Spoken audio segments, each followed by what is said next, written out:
తెలంగాణలో 17 లోక్సభ స్థానాలకు పోలింగ్ కొనసాగుతోంది. ఉదయం 7 గంటల నుంచే ఓటర్లు పోలింగ్ స్టేషన్లకు క్యూ కట్టారు. గుర్తింపు కార్డులు చూపించి ఓటు హక్కు వినియోగించుకుంటున్నారు. సాయంత్రం 6 గంటల వరకు పోలింగ్ జరగనుంది. కొన్ని చోట్ల ఈవీఎంలు మొరాయిస్తుండటంతో ఓటర్లు ఇబ్బందులు పడుతున్నారు. రాష్ట్రంలో 3.32 కోట్ల మంది ఓటర్లు తమ ఓటు హక్కు వినియోగించుకోనున్నారు. మావోయిస్టు ప్రభావిత ప్రాంతాలైన 13 అసెంబ్లీ నియోజకవర్గాల్లో మాత్రం సాయంత్రం 4 గంటల వరకే పోలింగ్ ముగియనుంది. ఇక కాచిగూడలో పోలింగ్ స్టేషన్ వద్ద ప్రస్తుత పరిస్థితికి సంబంధించి మరిన్ని డీటెయిల్స్ రాజు అందిస్తారు. రాజు, చెప్పండి, ప్రస్తుతం అక్కడ పోలింగ్ ఎలా కొనసాగుతోంది? Thank you Sravanthi.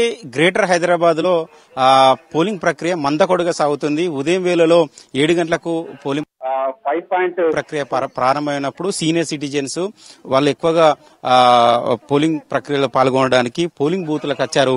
కానీ తర్వాత అయితే చాలా స్లోగా కొనసాగుతున్న పరిస్థితి కనబడుతుంది. రాష్ట్ర వ్యాప్తంగా ఇప్పటి వరకు నమోదైన పోలింగ్ పర్సెంటేజ్ చూస్తే గ్రేటర్ హైదరాబాద్ లో ఉన్న ఇటు హైదరాబాద్, సికింద్రాబాద్ 2 పార్లమెంట్ నియోజకవర్గాల్లో 5.40 ఒక దాంట్లో 5.6% ఒక దాంట్లో 9 o'clock వరకు నమోదైంది. ఇక మరి కాసేపట్లో కూడా మళ్ళీ ఎంత పర్సెంటేజ్ పోలింగ్ ప్రక్రియ అయిందో నమోదైందో రిపోర్ట్ వచ్చే అవకాశం అయితే ఉంది. ప్రజెంట్ అయితే నేను కాచిగూడ సికింద్రాబాద్ పార్లమెంట్ నియోజకవర్గంలోని కాచిగూడ ఏరియాలో ఉన్నాను.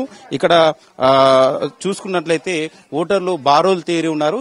ఈ నృపతుంగ హై స్కూల్లో ఇక్కడ 5 పోలింగ్ బూతులు ఉన్నాయి. 5 పోలింగ్ బూతులలో దాదాపు 7,000 వరకు ఓటర్లు ఉన్నారు. ఒక్కొక్క పోలింగ్ బూతుల్లో 1000కి పైగా ఉన్నారు. కేవలం 216 పోలింగ్ బూతుల్లోనే దాదాపు 1700 నుంచి 1800 వరకు ఉన్నట్లు తెలుస్తుంది. అయితే చాలా మంది ఉదయం నుంచే, ఇప్పుడు కొంత మేరకు తగ్గిన కొద్దిసేపటి క్రితం, ఒక హాఫ్ అన్ అవర్ క్రితం అయితే చాలా మంది బారులు తీరున్నారు.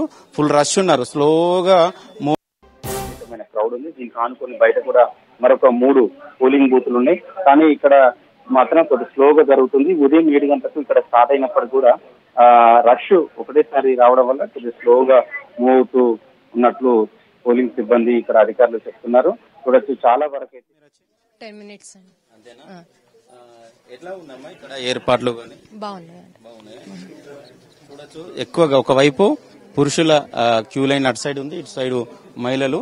దీని పక్కనే మళ్ళీ ఇంకొక పోలింగ్ బూత్ ఉంది 221. అందులో మాత్రం క్రౌడ్ లేదు. కేవలం ఇదొక్క పోలింగ్ బూత్ లోనే విపరీతమైన క్రౌడ్ ఉంది. దీనికి ఆనుకొని బయట కూడా మరొక 3 పోలింగ్ బూతులు ఉన్నాయి. కానీ ఇక్కడ మాత్రం కొద్ది స్లోగా జరుగుతుంది. ఉదయం 7 గంటలకు ఇక్కడ స్టార్ట్ అయినప్పుడు కూడా రష్ ఒకటేసారి రావడం వల్ల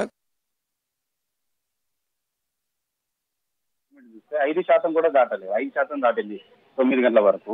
మిగతా జిల్లాలు చూస్తే ఆదిలాబాద్, నల్గొండ చూస్తే 10, 12, 13% వరకు పోయింది. ఎందుకు హైదరాబాద్ చదువుకున్న వాళ్ళు అంటారు, మేధావులు ఉంటారు, ఎందుకు వేయడానికి రావట్లేదు అనుకుంటారు? అంటే నిర్లక్ష్యం అంటారా? ప్రతిసారి ఎన్నికల అధికారులు చెప్తుంటారు. అంటే అట్లా ఇప్పుడు వెకేషన్ పీరియడ్ కూడా వచ్చింది, చాలా మంది అవుట్ ఆఫ్ స్టేషన్ వెళ్ళిపోయారు, 3 days హాలిడే వచ్చింది. ఇవన్నీ కొంచెం మైనస్ పాయింట్స్ ఉన్నాయి. బట్ ఏం చెప్తారు సార్? అంటే గ్రేటర్ హైదరాబాద్ పర్సెంటేజ్ చూస్తే ఒక హైదరాబాద్ లో, అంటే ఇటు సికింద్రాబాద్, హైదరాబాద్ పార్లమెంట్ చూస్తే 5% కూడా దాటలేదు. 5% దాటింది 9 గంటల వరకు. మిగతా జిల్లాలు చూస్తే అటు ఆదిలాబాద్, నల్గొండ చూస్తే 10, 12, 13% వరకు పోయింది. ఎందుకు హైదరాబాద్ చదువుకున్న వాళ్ళు అంటారు, మేధావులు ఉంటారు, ఎందుకు వేయడానికి రావట్లేదు అనుకుంటారు? ఎట్లా చెప్పాలి?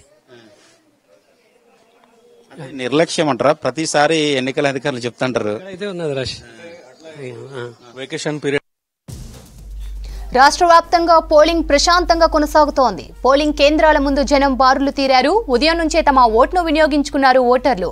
9 గంటల వరకు రాష్ట్ర వ్యాప్తంగా 9.51% ఓటింగ్ నమోదైనట్లు అధికారులు తెలిపారు. అయితే ఎప్పట్లాగే గ్రేటర్ పరిధిలో తక్కువగా ఓటింగ్ నమోదవుతోంది. 9 గంటల వరకు 6% కూడా పోలింగ్ దాటలేదు. సికింద్రాబాద్, హైదరాబాద్ లో 5%, మల్కాజ్గిరి 6% పోలింగ్ మాత్రమే రికార్డింగ్ అయింది. అయితే రూరల్ ఏరియాలో భారీగా ఓట్లేస్తున్నారు జనం. ఇక ఆదిలాబాద్ లో ఉదయం 9 గంటల వరకు అత్యధికంగా 13% ఓటింగ్ నమోదైంది.